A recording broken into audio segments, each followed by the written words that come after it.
Dugaan kekerasan yang dilakukan oknum anggota TNI, Letkol Jeki Zulkarnain, pada anak 11 tahun yang videonya ramai di media sosial, akhirnya diselesaikan dengan damai. Di hadapan ayah korban, Letkol Jeki meminta maaf dan mengakui kesalahannya. Menurutnya hal itu terjadi karena kesalahpahaman anaknya dan korban.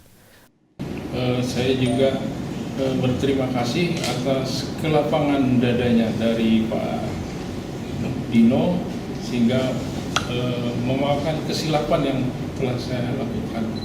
Demikian. Di sini saya selaku orang tua dari pelapor, kita udah ada kata sepakat perdamaian secara keluargaan dengan Bapak Jeki. Di sini saya pun menerima kata sepakat untuk perdamaian secara keluarga. Ini nggak ada paksaan apapun dari manapun, pihak manapun yang mengenai hati saya. Dan saya juga mengucapkan terima kasih atas bapak-bapak dari TNI Adam, termasuk penerimaan surat laporan sampai selesai surat pencabutan juga perdamaian tadi di Denpom.